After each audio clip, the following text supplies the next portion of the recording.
Hi friends, வணக்கம். Welcome back to Sri முத்தை மசாலா. இன்றைக்கி நான் தாளிப்பு வடகம் எப்படி செய்கிறதுன்ட்டு உங்களுக்கு காமிக்க போகிறேன். இப்போ இதை நான் 15 கிலோ வெங்காயம் எடுத்திருக்கேன். நல்லா உரித்து மேல் தோல் ஃபுல்லாக உரிக்க தேவையில்லை, சின்ன லாஸ்ட்டு தோல் இருக்கும் பாருங்கள், அதோடு இருந்தால் போதும். அதை நல்லா உரித்து எடுத்துகிட்டு இது ஃபுல்லாக கழுவி வச்சுருக்கேன் பாருங்கள். கழுவி வச்சு இதை நான் மிக்சியில் தான் அரைச்சேன். நான் கிரைண்டர்லலாம் அரைக்கலை, சின்ன ஜாரில் அப்பப்போ அதில் போட்டு ஒன்றும் பாதியமாக அரைச்சி எடுத்துருக்கேன். ரொம்ப மையாக அரைச்சிடாதீங்க.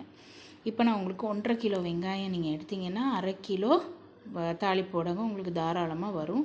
அதுக்கு அளவு நான் சொல்கிறேன். 1.5 கிலோ வெங்காயம்னா மஞ்சள் 2 டேபிள் ஸ்பூன், உப்பு ஒரு அரை கைப்பிடிக்கு கம்மியாக எடுத்துக்கோங்க. போட்டு நல்லா பெனைங்க, கையாலேயே பிசறி விடணும். இதுக்கு க்ளவுஸ் எல்லாம் போட்டிங்கன்னா ஃப்ரெண்ட்ஸ் இதெல்லாம் செட் ஆகாது. அதனால் கையால் தான் நல்லா கையை கழுவி நல்லா அதை ஓவர் நைட்டு நல்லா அப்படியே பெனைஞ்சி மிக்ஸ் பண்ணி அப்படியே அமுக்கி மூடி வச்சிடணும். நைட்டு ஃபுல்லாக அது நல்லா ஊறிடும்.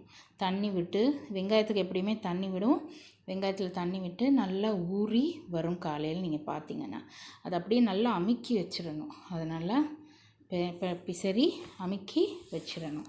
அமுக்கி வச்சு காலையில் எழும்பி ஒரு ஷீட்டோ, உங்களுக்கு வடம் போகிற ஷீட் இருந்துச்சுன்னா அந்த ஷீட்லேயோ இல்லைன்னா தட்டுகள்லேயோ போட்டு அதை ஒரு நாள் காய வச்சுருங்க. காய வச்சிங்கன்னா உங்களுக்கு ஈவினிங் நான் இதை வீடியோ எடுத்திருக்கேன், அதனால தான் உங்களுக்கு ப்ரௌனாக காமிக்குது. காய வச்சிங்கன்னா கிளறி விட்டு இடையில ஒருக்கா போய் கிளறி விட்டுருங்க. கிளறி விட்டிங்கன்னா கொஞ்சம் கீழே உள்ளது அப்படி மேலே அதுவும் நல்லா காஞ்சிடும்.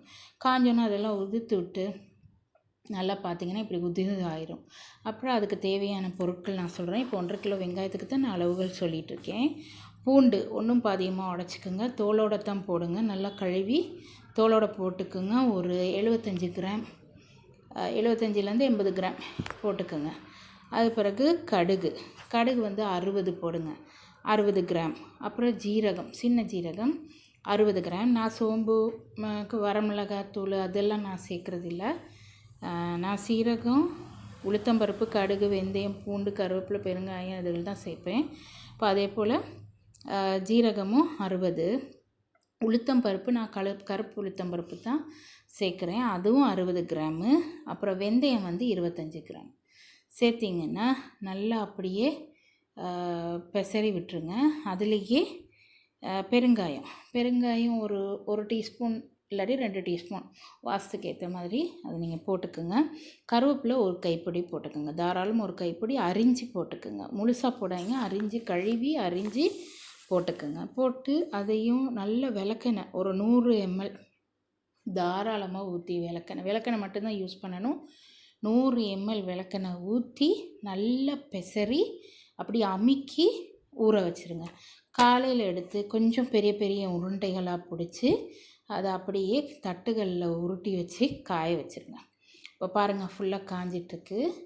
எனக்கு 3, 6, 7, 8 தட்டுக்கு 15 கிலோ வெங்காயத்தில் ஜாமான்கள் போட்டு இவ்வளோ வந்திருக்கு. கொஞ்சம் பெரிய பெரிய உருண்டையாக தான் நான் பிடிச்சிருக்கேன், ஏன்னா காயறதுக்காக. இப்போ அந்த உருண்டைகளை திருப்பி அந்த நைட் எடுத்து உதுத்துருங்க.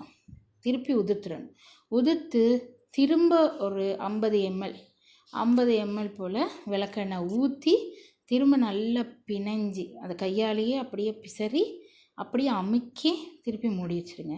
இதே ப்ராசஸ் அடுத்த நாளும் 2வது நாளும் கொஞ்சம் பெரிய பெரிய உருண்டையாகவே பிடிச்சி காய வச்சு திருப்பி இதை உதுத்து திருப்பி விளக்கெண்ணெய் போட்டு திருப்பி 50 கிராம் விளக்கெண்ணெய் போட்டு திருப்பி நீங்கள் அமுக்கி வச்சிங்கன்னா 3ஆம் நாற்று சின்ன சின்ன உருண்டையாக பிடிச்சிக்கணும்.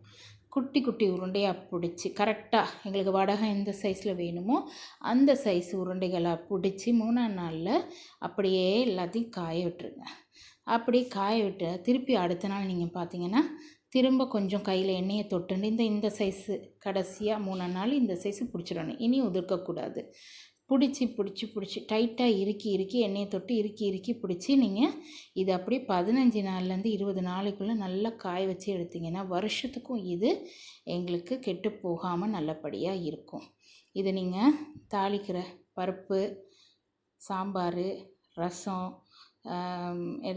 புளி போட்டு செய்கிற எந்த குழம்புக்கும் நீங்கள் இந்த தாளிப்பு வடகம் யூஸ் பண்ணிக்கலாம். ஒரு உருண்டை எவ்வளோ குழம்புக்கு தேவையோ அதுக்கேற்ற அளவு நீங்கள் பிச்சு போட்டு யூஸ் பண்ணிக்கலாம்.